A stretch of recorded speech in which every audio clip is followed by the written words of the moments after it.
तो hello class 9th students, कैसे हैं आप सब। आई होप आप सब लोग बढ़िया होंगे, मजे कर रहे होंगे, है ना। तो इस वीडियो हम लोग वही हिटलर वाले चैप्टर के क्वेश्चन डिस्कस करने वाले हैं। और मैंने पहला क्वेश्चन जो लिया है वो क्या है, explain Hitler's ideology related to the geopolitical concept of Lebensraum. Lebensraum का मीनिंग क्या है, लिविंग स्पेस, मतलब ये है। तो ये कॉन्सेप्ट किस तरीके से हिटलर लेकर आया और इसमें क्या था वो समझते हैं, ठीक है।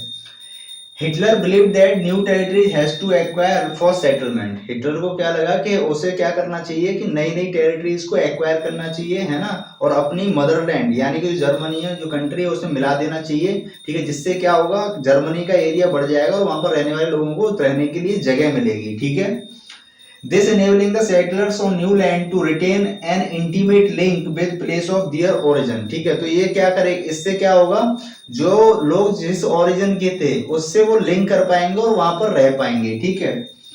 It also enhance material resources and power of nation. ठीक है, तो ये जो कॉन्सेप्ट था लेवेंस्ट्रॉम वाला, इससे क्या होगा, it also enhance material resource. तो जब किसी नई टेरिटरी को एक्वायर करेंगे तो वहां पर जो भी मटेरियल रिसोर्स होंगे वो भी हमारी कंट्री के अंदर आ जाएंगी, ठीक है। कहने का मतलब ये है, ठीक है। तो जिससे क्या होगा, हमारा मटेरियल रिसोर्स बढ़ जाएगा और जो नेशन है उसकी पावर भी क्या हो जाएगी, बढ़ जाएगी। इसको अच्छे से आप ध्यान रखेंगे और कॉपी में अच्छे से इसको इलेबोरेट करके लिखेंगे, ठीक है। तो चलो बच्चों, अगला क्वेश्चन देखते हैं क्या है। What was the purpose of जंग वॉल इन नाजी जर्मनी। अब जंग वॉल क्या है, इसका क्या पर्पस था जर्मनी के अंदर, वो हमें समझना है। देखो, जंग वॉल जो थी एक ऑर्गेनाइजेशन बनाई गई थी, ठीक है, नाजी जर्मनी में। ये एक ऑर्गेनाइजेशन थी, सिंपल सा, पहले तो ये समझो, है ना। एक पहले जान लेते हैं इसमें क्या क्या चीजें थी। तो इसमें boys over 10 years can join it, ठीक है। तो जो भी बच्चे, जो जर्मनी के अंदर जो भी बच्चे रहेंगे उस समय पर, वो 10 साल से ऊपर के जो बच्चे थे वो इसको ज्वाइन कर सकते थे, ठीक है भाई। Then here they learn to what, वो क्या लर्न करते थे यहाँ पर वो समझिए।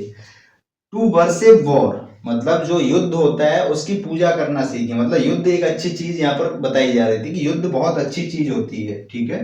दूसरा, टू ग्लोरीफाई एग्रेशन और वायलेंस। बच्चे क्या करें, अपना जो एग्रेशन है, गुस्सा है या वायलेंस है ना, जो वायलेंस होता है यानी कि मारपीट वगैरह, वो सब उसको बढ़ाएं, ग्लोरीफाई करें, है ना। कंडेम डेमोक्रेसी, तीसरा पॉइंट है। और डेमोक्रेसी की आलोचना करें। डेमोक्रेसी का मतलब क्या होता है, यहाँ पर जो गवर्नमेंट होती है वो लोगों के द्वारा इलेक्ट की जाती है ना। लोग वोट करते हैं, उसके आधार पर जो गवर्नमेंट होती है उसे बनाया जाता है, उसे तैयार किया जाता है, ठीक है। जो पार्टी जीत जाती है वही गवर्नमेंट चलाती है, यानी कि यहाँ पर मल्टी पार्टी सिस्टम होता है डेमोक्रेसी के अंदर, ठीक है। तो उसको क्या करें, आलोचना करें उसकी, यानी क्रिटिसाइज करें एक तरीके से, ठीक है। क्यों, क्योंकि जर्मनी के अंदर तो ऐसा कुछ था नहीं, हिटलर ही था अकेला जो रूल कर रहा था, ठीक है। तो वो तो नहीं चाहे कभी डेमोक्रेसी आए, इसलिए condemn democracy. Fourth one, hate Jews, communist, gypsies, all undesirable people, ठीक है। तो और क्या सीख रहे थे वो यहाँ पर, कि जो ज्यूज हैं या कम्युनिस्ट हैं या जिप्सीज हैं, ठीक है, या फिर जो भी लोग नॉर्डिक आर्यंस को छोड़कर जो भी हैं उन सबको क्या करें, हेट करें, उनसे नफरत करें, ठीक है। अब ये इसका पर्पस क्या था, क्यों ऐसा करवाया जा रहा था। This was largely done to inculcate the spirit of Nazi ideology very early on, ठीक है। ये सब इसलिए किया जा रहा था, क्यों, क्योंकि जो बच्चे होते हैं, बच्चों का दिमाग एक तरह से कच्ची मिट्टी की तरह होता है। जो बच्चे होते हैं कच्ची मिट्टी की तरह होते हैं, उनको हम किसी भी शेप में, जिस शेप में ढालना चाहे उसमें ढाल सकते हैं, ठीक है। क्योंकि शुरुआती दौरों में बच्चों को नहीं पता होता क्या अच्छा है और क्या बुरा है। हम जैसे आइडियाज उनके दिमाग में डालेंगे वो वैसे ही बनते जाएंगे और वैसे ही उनकी सोच होती चली जाएगी। तो हिटलर बहुत चालू व्यक्ति था, उसको पता था कि बच्चों को पकड़ा जाए और उनके दिमाग में नाजी आइडियोलॉजी को इस तरह भरा जाए, ठीक है। तो उसने इसलिए जंग वॉल ऑर्गेनाइजेशन बनवाई और उसमें इस तरह से बच्चों को, 10 साल के जो बच्चे हो जाते उनको जबरदस्ती भर्ती करवाया जाता था और उनको यहाँ पर ये सारी चीजें सिखाई जाती थी जो मैंने अभी आपके सामने बताई थी, ठीक है भाई। तो इस क्वेश्चन को आपने अच्छे से समझ लिया होगा कि जंग वॉल क्या है और ये कॉन्सेप्ट आपको क्लियर हो गया होगा। अब ये क्वेश्चन आएगा तो आप आराम से इसको लिख सकते हो, चाहे 3 मार्क्स में आए चाहे 2 में आए। अब बन लेते हैं, नेक्स्ट क्वेश्चन क्या होने वाला है ये देखते हैं। Explain any 5 facts of Nazism on the school system, है ना। तो जर्मनी के अंदर जो नाजिज्म था उसके 5 इफेक्ट हमें बताने हैं कि उसके क्या इफेक्ट देखने को मिलते हैं स्कूल सिस्टम पर। ठीक है, तो मैंने यहाँ पर आपके 6 पॉइंट्स लिखे हुए हैं, 1 2 3 4 5 एंड 6 पॉइंट्स मैंने यहाँ पर लिखे हुए हैं। ठीक है, 5 मार्क्स का क्वेश्चन है, बड़े आराम से हो जाएगा और अच्छे अच्छे पॉइंट्स हैं। ठीक है, और इम्पोर्टेंट क्वेश्चन भी है, मैंने इसलिए यहाँ पर वेरी वेरी इंपॉर्टेंट मार्क किया है क्योंकि ये काफी अच्छा क्वेश्चन है जो आपका एग्जाम में आने वाला है। ठीक है, तो फर्स्ट क्या है, स्कूल सिस्टम में क्या देखने को मिलता है। पहले तो एक बात समझ लीजिए, जो हिटलर था, है ना, तो हिटलर जो था वो जो जर्मनी था उसके यूथ में काफी इंटरेस्टेड था। क्यों इंटरेस्टेड था? क्योंकि उसे पता था कि जो यूथ होता है, जो बच्चे होते हैं ना, वो कच्ची मिट्टी की तरह होते हैं।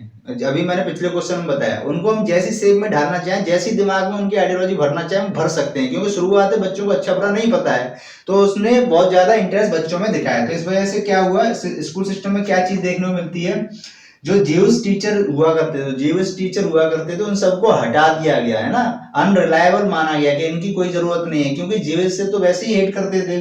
ठीक है, तो पहला तो ये काम कर दिया उन्होंने, बोल दिया यू आर फायर्ड। ठीक है, अब आपकी कोई जरूरत नहीं है, अब आप जा सकते हैं, है ना, उनको उनका चेक थमा दिया और निकाल दिया। फिर दूसरा, चिल्ड्रन वर सेग्रीगेटेड, तो जो बच्चे थे उनको अलग अलग कर दिया गया, मतलब छांट दिया गया कि कौन जर्मन है और कौन अनडिजायरेबल है। ठीक है, अनडिजायरेबल मतलब जर्मन को छोड़कर, नॉर्डिक आर्यंस को छोड़कर सबको क्या माना गया, अनडिजायरेबल माना गया कि इनकी कोई जरूरत नहीं, बेकार अनवांटेड पार्टिकल्स हैं। ठीक है, तो German Jews could not sit और प्ले टुगेदर, तो जर्मन और ज्यूज जो बच्चे थे वो आपस में ना तो बैठ सकते थे ना ही वो खेल सकते थे, मतलब कहने का मतलब ये कोई भी एक्टिविटी साथ में नहीं कर सकते थे। ठीक है, third one, good German children subjected to Nazi schooling, तो जो अच्छे जिनको अच्छा जर्मन बच्चा माना जा रहा था, गुड जर्मन स्टूडेंट माना जा रहा था, उनको ही सिर्फ नाजी स्कूलिंग प्रोवाइड की जा रही थी। ठीक है भाई, बाकी को नेग्लेक्ट किया जा रहा था, हटाया जा रहा था, अलग किया जा रहा था। Fourth one, school text books were rewritten. ठीक है, तो जो स्कूल की जो टेक्स्ट बुक थी उनको, उनका सिलेबस बदला गया, उनको दोबारा से लिखवाया गया, और उसमें जो नाजी आइडियोलॉजी थी उसको सुपीरियर बताया गया, है ना, उसको बताया गया कि यही सबसे बेस्ट है। ठीक है, इसलिए यहाँ पर रीरिटन किया गया सिलेबस को। Fifth one, children taught to be loyal submissive और हेट ज्यूज, बच्चों को क्या सिखाया गया कि वो जो नाजी आइडियोलॉजी है उसके प्रति सबमिसिव रहें, लॉयल रहें, है ना, उनके खिलाफ न जाएं, एक तरह से ये कह सकते हैं, उनके अगेंस्ट न जाएं। ठीक है, और ज्यूज से हेट करें, ज्यूज से नफरत करें। और फिफ्थ वन क्या है, introduce sport to nurture violence aggression among students. ठीक है, तो हिटलर ने और क्या करवाया, को जो स्कूल थे उनमें स्पोर्ट इंट्रोड्यूस करवाया। ठीक है, जिससे कि बच्चों के अंदर एग्रेशन आए, है ना, गुस्सा बढ़े, उनका वायलेंस बढ़े। ठीक है, फिर उसको ऐसा भी लगता था कि जो बॉक्सिंग स्पोर्ट है ना, बॉक्सिंग स्पोर्ट है, वो इस काम में ज्यादा हेल्प करेगा। क्यों? उसको लगता था कि बॉक्सिंग बच्चों को आयरन हार्टेड बनाएगा, स्ट्रॉन्ग और मस्कुलिन बनाएगा। आयरन हार्टेड यानी लोहे जैसा दिल, उनके मन में से जो है बिल्कुल ही जो फीलिंग्स होती है, इमोशंस होते हैं, वो खत्म हो जाएंगे। ठीक है, और वो स्ट्रॉन्ग भी बनेंगे और मस्कुलिन भी बनेंगे। तो स्पोर्ट कौन सा वाला लॉन्च करवाया था उन्होंने, इंट्रोड्यूस करवाया था बॉक्सिंग स्पोर्ट, उन्होंने इंट्रोड्यूस करवाया था स्कूल्स में, ताकि बच्चों के अंदर खेल की भावना नहीं, एग्रेशन और वायलेंस बढ़े। ठीक है, और बच्चे आयरन हार्टेड बने, यानी कि उनके अंदर से इमोशन चले जाए, इमोशन लेस हो जाए। ठीक है, तो ये खास पॉइंट है, खास बातें जो आपको ध्यान रखनी है। मैंने 6 बताई, आपको 5 पॉइंट इसमें से देने हैं। अगर आपके एग्जाम में ये क्वेश्चन आता है तो वेरी वेरी इंपॉर्टेंट क्वेश्चन है, और बहुत ज्यादा पॉसिबिलिटी इसके एग्जाम में आने की। ठीक है, चलिए नेक्स्ट क्वेश्चन देखते हैं क्या होने वाला है। Mention 3 ways in which the world gained knowledge about Holocaust। ठीक है, तो वो आपको 3 तरीके बताने हैं, 3 स्टेप्स बताने हैं जिसके थ्रू लोगों ने ये जाना कि जो जर्मनी है उसके अंदर हॉलोकॉस्ट हुआ था, उसके बारे में उनको जानकारी मिलती है। तो वो 3 तरीके आपको बताने हैं।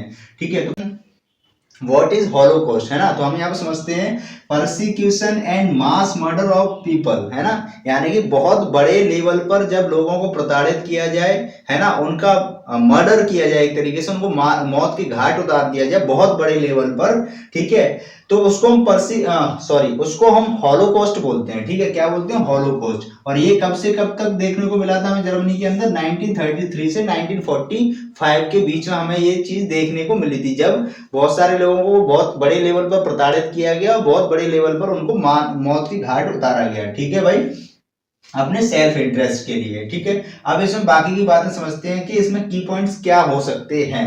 तो पहला तो ये है कब पता चला था लोगों को हॉलोकॉस्ट के बारे में? आफ्टर द हिटलर्स डेथ, जब हिटलर मर गया था उसके बाद लोगों को इसके बारे में जानकारी हुई कि ऐसा ऐसा जर्मनी के अंदर हो रहा था। ओ माय गॉड, ठीक है। फिर दूसरा, from diaries notebooks left behind by many ghetto inhabitants, ठीक है। तो ऐसे बहुत सारे लोग, घेटो क्या है, व्हाट इज घेटो? घेटो एक तरह से कैंप्स थे जहां पर अनवांटेड या अनडिजायरेबल लोगों को रखा जाता था। नॉर्डिक आर्यंस को वो सारी सुविधाएं मिलती थी जो जर्मनी में दी जाती थी नाजी पार्टी के द्वारा, लेकिन उसके अलावा जो अनडिजायरेबल लोग होते थे उनको घेटोज में रखा जाता था। घेटोज एक तरह से ऐसे एरियाज थे जहां पर अनडिजायरेबल लोगों को रखा जाता था, तो उनको घेटोज बोलते थे, यानी घटिया लोगों को, उनकी नजर में जो घटिया लोग थे उनको घेटो में रखते थे, ठीक है भाई। तो जो लोग वहां पर रहते रहे होंगे, ठीक है, उस समय में, तो वो क्या है, उस चीजों को देखते थे और उनको कहीं अपनी डायरी में लिखते थे या नोटबुक्स में लिखते थे। तो जो डायरी, जो नोटबुक उनके पीछे जो बच गई, छूट गई, उनसे हमें नॉलेज मिलती है, ठीक है। तीसरा, many Jews survive to tell stories, ठीक है। तो उन्हीं में से कुछ ज्यूज जो थे वो बच गए थे, यानी कि स्टिल सरवाइव कर रहे थे हिटलर की डेथ के बाद भी। तो वो बताते थे कि हमारे टाइम में ऐसा होता था, वैसा होता था, हमारे साथ ये हुआ। तो ऐसे करके वो कहानियां बताते थे और वो एक दूसरे के थ्रू सर्कुलेट होती थी, ठीक है भाई। तीसरा, memoirs, fiction, documentaries and poetry in many parts of the world also revealed Holocaust, ठीक है। तो साथ ही साथ में बहुत सारी मेमोयर्स यानी यादें कुछ रही होंगी, है ना, जिन चीजों को कलेक्ट करके हम पता करते हैं, फिक्शंस वगैरह, स्टोरीज वगैरह, ठीक है, डॉक्यूमेंट्रीज वगैरह बनाई गई। तो उससे लोगों को इस बात की नॉलेज हुई कि भाई जर्मनी में तो ये सब चीजें चल रही थी, हमें तो पता ही नहीं था कि जर्मनी में इतने बड़े लेवल पर लोगों को मारा जा रहा था, उसके लोगों के साथ अन्याय किया जा रहा था, हमें तो पता ही नहीं था। हम तो सोचते थे हिटलर बहुत बढ़िया है, ये वो, है ना, फलाना ठिकाना। तो ये सारी चीजें इसमें हो रही थी, ठीक है। तो इन चीजों से लोगों को पता चला कि जर्मनी के अंदर एक्चुअल में चल क्या रहा था, ठीक है, हिटलर के टाइम पर। तो ये क्वेश्चन है, मैंने आपको पूरी समझाने की कोशिश करी, अच्छे से समझाने की कोशिश करी है, और आप, मुझे लगता है आपने समझ लिया होगा, ठीक है।